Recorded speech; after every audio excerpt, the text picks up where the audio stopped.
Hello बच्चों, कैसे हैं आप सब। आई होप सब अच्छे ही होंगे। आज मैं आपके लिए सैंपल पेपर 2 का नेक्स्ट क्वेश्चन लेकर आई हूं। देखिए आप सब, the locus of the point z satisfying the condition z minus 3i का डिटर्मिनेंट इक्वल्स टू 2। हम z की जगह x प्लस आई वाई रखते हैं। x plus i y minus का 3i equals to 2, x plus i y minus 3, i हमने common ले लिया। अब जब हम ये डिटर्मिनेंट हटाते हैं तो इन दोनों का स्क्वायर आता है, प्लस आता है, रूट आता है, इक्वल्स टू 2। इतना सभी को ही पता होगा। एक्स स्क्वायर प्लस वाई, हमने बोथ साइड स्क्वायर कर दिया तो ये 4 बन गया, और ये वाई माइनस 3 का होल स्क्वायर हमने ओपन कर दिया। इस 4 को हम इधर ले आए तो हमारी इक्वेशन आ गई x square plus y minus का 6y equals to 0। It represents a circle. वो ये पूछ रहा था कि इसको लोकस सेटिस्फाई करता है या नहीं, तो क्या लोकस आया हमारा निकल के? Circle. This is the answer. Okay, clear. Next question है, find the point on the curve y equals to x minus 2 का whole square at which the tangent is parallel to chord joining the ends point 20 and 44। इसका मतलब ये है कि एक curve है, उस पे हमें पॉइंट फाइंड आउट करने हैं। हमने उस कर्व पे पॉइंट मान लिए x1 y1। उस पर जो टेंजेंट है वो पैरेलल है किसके? कॉर्ड के, और जो कॉर्ड है वो इन दो पॉइंट्स के एंड पे ज्वाइन कर रही है। इट मींस पैरेलल होने का मतलब है कि जो टेंजेंट का स्लोप होगा वो कॉर्ड के स्लोप के इक्वल होगा। अंडरस्टैंड? तो हम देखेंगे हमारा जो कर्व है y equals to x minus 2 इसका होल स्क्वायर। अगर मैं इसे x के रेस्पेक्ट में डिफरेंशिएट कर दूंगी तो टेंजेंट का स्लोप आ जाएगा। स्लोप आना मतलब कि टेंजेंट, तो dy अपॉन dx, ठीक है, 2x माइनस का 2। क्लियर? अब कॉर्ड देख रहे हैं, कॉर्ड जो है वो 2 पॉइंट्स को ज्वाइन कर रही है, तो स्लोप ऑफ कॉर्ड कैसे होगा? y2 माइनस y1, y2 क्या है? 4 है, y1 क्या है? 0 है, x2 क्या है? 4 है, और x1 क्या है? 0 है। तो 2 है, x1 क्या है? 2 है, 4 में से 2 गया 2, और 2 2 जा 4, तो ये कितना आ गया हमारे पास? 2 आ गया। अभी जैसा कि मैंने बताया था, टेंजेंट जो है वो पैरेलल है कॉर्ड के, इसलिए ये दोनों क्या होंगे? इक्वल होंगे। तो हम क्या लिखेंगे? स्लोप ऑफ टेंजेंट या slope of curve equal to slope of chord. Clear? तो 2x माइनस का 2 इक्वल्स टू 2 से 2 चला गया, x माइनस का 2 इक्वल्स टू 1 हम यहाँ पे रखेंगे x1। मैंने बताया था, हमने लेट करे थे, let x1 y1 be the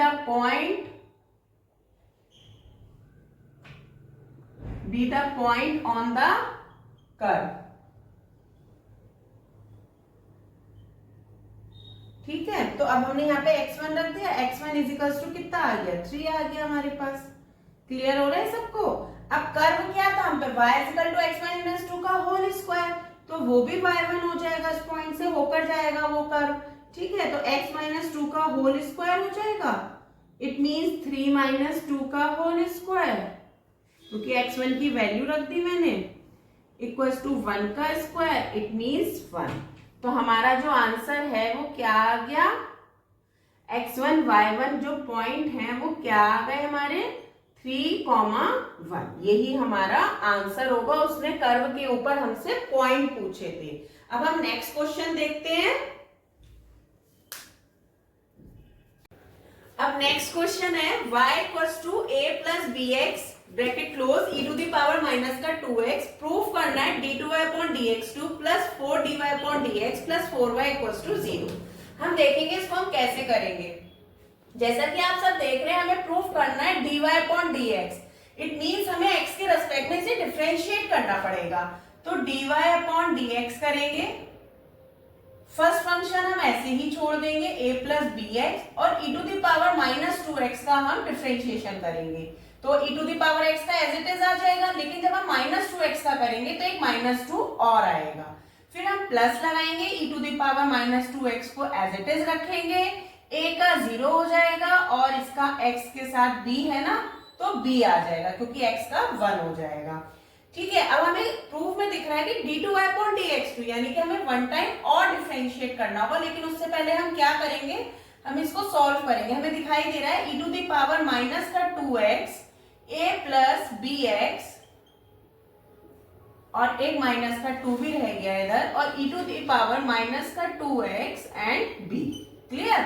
अब हमें दिख रहा है कि ये हमें क्वेश्चन में y दिया हुआ है, तो मैं इसकी जगह क्या लिख सकती हूँ, माइनस के 2y plus e to the power minus का 2x और b। इसको उठा के मैं इधर ले आऊंगी तो ये बन जाएगा dy upon dx plus 2y equals to e to the power minus का 2x और b। अब हमें प्रूफ करना है d2y अपॉन dx2 वाली टर्म भी होनी चाहिए, तो हमने इसको एक बार और डिफरेंशिएट कर दिया। कैसे? d2y upon dx2 plus 2dy upon dx। Clear हो रहा है सबको? और e to the power minus का 2x एज इट इज आएगा, b आएगा, लेकिन जब हम इसका करेंगे तो एक माइनस का 2 भी आएगा। जैसा कि अब आप सब देख सकते हैं कि इसकी वैल्यू कितनी आई है, ये आई है इसकी वैल्यू, तो वो उठा के हम यहां पे रख देंगे। ठीक है, हम क्या लिखेंगे, बाय इक्वेशन 1। ठीक है, कैसे? d2y अपॉन dx2 प्लस का 2dy अपॉन dx, इसकी जगह हम रख रहे हैं ना, तो -2 तो एज इट इज रहेगा, ब्रैकेट लगाएंगे और ये रखेंगे dy अपॉन dx प्लस का 2y। यहां तक क्लियर है सबको? इसके आगे अब हम यहां पे देखेंगे, यस, d2y अपॉन dx2 ऐसे ही आ जाएगा, प्लस का 2dy अपॉन dx भी ऐसे ही आ जाएगा।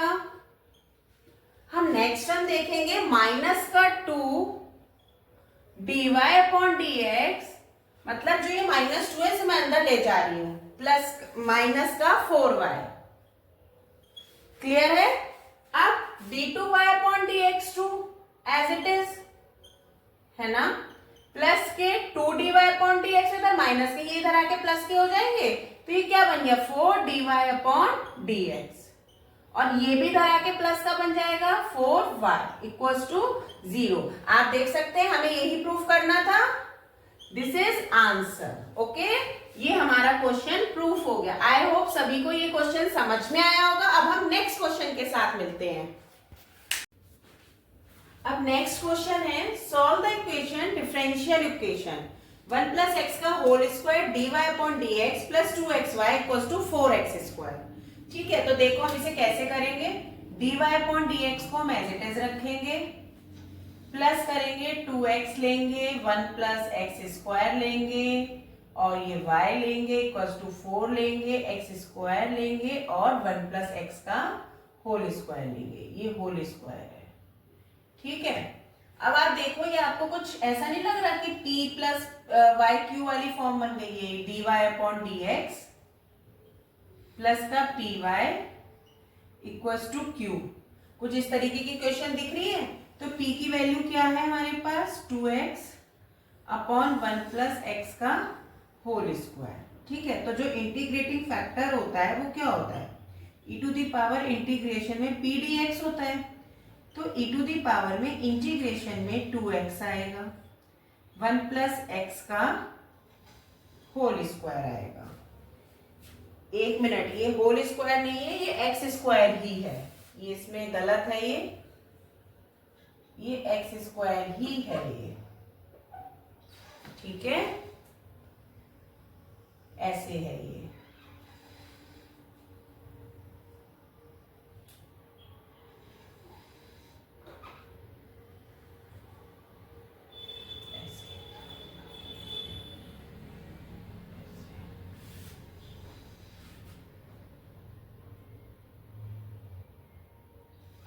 क्लियर हो गया सबको?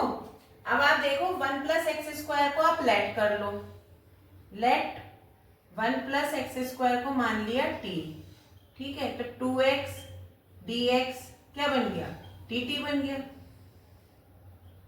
dt बन गया नहीं बन गया? तो इसकी जगह आप क्या रख दोगे, e इंटीग्रेशन dt अपॉन में t, तो ये क्या बन गया, e log t बन गया। सबको क्लियर है? e log t बन गया, e to the power log t मतलब ये 1 हो जाती है पावर और ये t रह जाएगा। ऐसा इसलिए होता है कि t केवल रह जाएगा क्योंकि e to the power log में कुछ होता है log के साथ, तो वो 1 बन जाता है और केवल t रह जाएगा, ठीक है।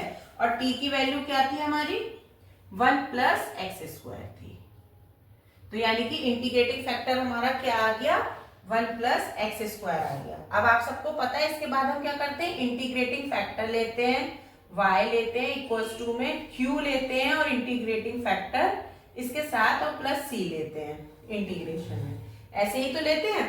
अब इंटीग्रेटिंग फैक्टर क्या आया, 1 प्लस एक्स स्क्वायर आया, y एज इट इज आएगा, ठीक है। और इंटीग्रेशन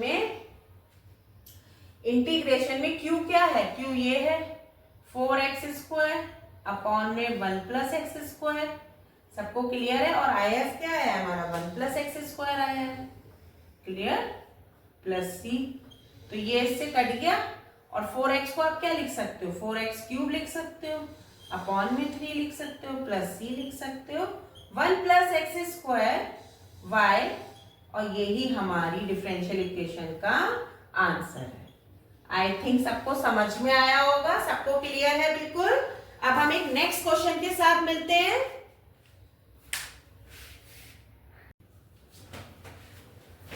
अब नेक्स्ट क्वेश्चन है π/4 से 3π/4 x dx upon 1 plus sine x. तो हमें एक प्रॉपर्टी पता है कि अगर a से b है और fx है तो हम क्या करते हैं, a plus b minus x कर देते हैं। तो वही प्रॉपर्टी हम यहाँ पे लगाएंगे। जब π/4 से 3π/4 है तो हम क्या करेंगे, यहाँ पे 3π/4 प्लस π/4 माइनस का x dx अपॉन में 1 प्लस साइन 3π/4 प्लस π/4 माइनस का x। क्लियर है सबको, है ना? अब ये इक्वेशन हम 1 मान लेते हैं और ये इक्वेशन हम 2 मान लेते हैं। ये i इक्वल्स टू लेट करते हैं और ये भी i इक्वल्स टू है। जब हम 1 प्लस 2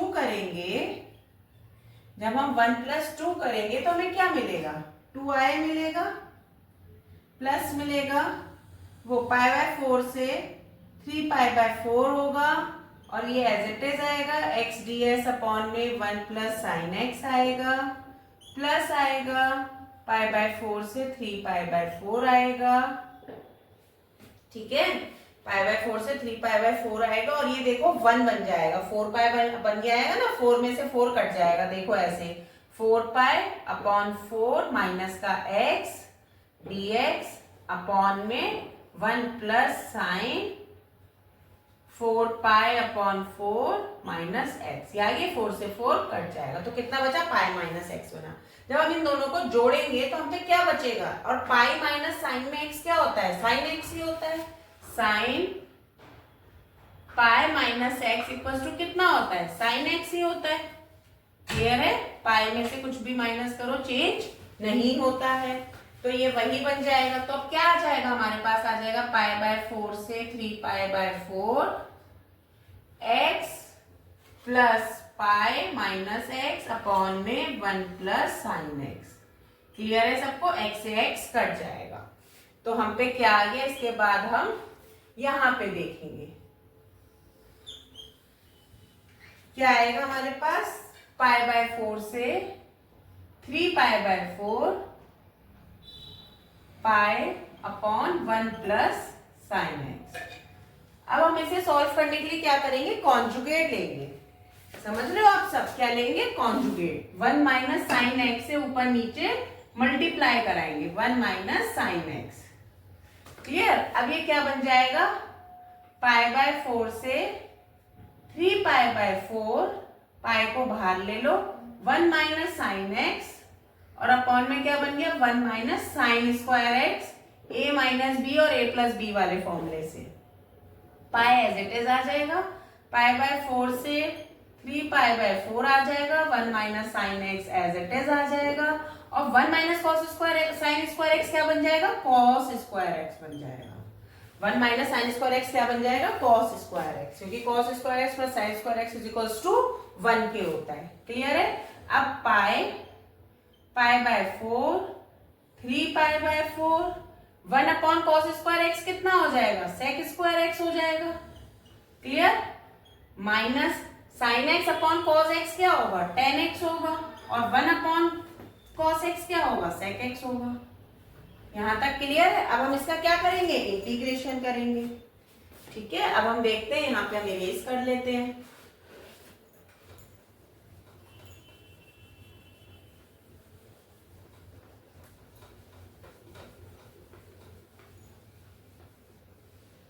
ये क्वेश्चन बहुत इंपॉर्टेंट होते हैं, इनमें से एक क्वेश्चन आता ही आता है डेफिनेट इंटीग्रल में। तो इसके लिए आपको इंटीग्रेशन की सारी प्रॉपर्टीज लर्न होनी चाहिए और ये प्रैक्टिस होनी चाहिए कहाँ पे हम कौन सी प्रॉपर्टी को अप्लाई करें। क्लियर है सबको। अब इसके बाद हम इधर देख रहे हैं, इसके बाद इधर है, तो ये क्या होगा इंटीग्रेशन करके पाई ऐसी आएगा और इसको जब सेक स्क्वायर एक्स का करेंगे तो ये tan एक्स बनेगा और सेक एक्स tan एक्स का क्या बन जाएगा सेक एक्स बन जाएगा। क्लियर है। इंटीग्रेशन में यही तो होता है। और लिमिट कहां से थी पाई बाय 4 से 3 पाई बाय 4 थी। क्लियर। अब यहां पे आप रखेंगे tan, अपर लिमिट रखेंगे पहले 3 pi by 4 minus sec 3 pi by 4। अब लोअर लिमिट रखेंगे, ये तो अपर लिमिट हो गई, माइनस लोअर लिमिट रखेंगे 10 पाई बाय 4 रखेंगे माइनस सेक पाई बाय 4 रखेंगे। क्लियर है सबको। और ये पाई हमारा बाहर चल ही रहा है। 3 पाई बाय 4 की वैल्यू क्या होती है -1 होती है, इसकी वैल्यू होती है -√2 होती है इसकी। ठीक है, ये पाई आ गया, ये माइनस आ गया। 10 पाई बाय 4 की वैल्यू सभी को पता है 1 होती है और सेक पाई बाय 4 की √2 होती है। क्लियर। अब पाई -1 प्लस √2 -1 प्लस √2। ओके, तो ये क्या बन गया √2 2√2 माइनस का 2 बन गया और ये पाई और इधर क्या चल रहा था 2 आया चल रहा था, इक्वल चल रहा था या नहीं चल रहा था बताओ, है ना 2 आया चल रहा था इक्वल में। अब ये 2 इसके नीचे लाएंगे तो कितना आ जाएगा √2 माइनस का 1, क्योंकि 2 से 2 पूरे में कैंसिल हो जाएगा i इक्वल्स टू और ये पाई। यही हमारा क्या होगा इसका आंसर।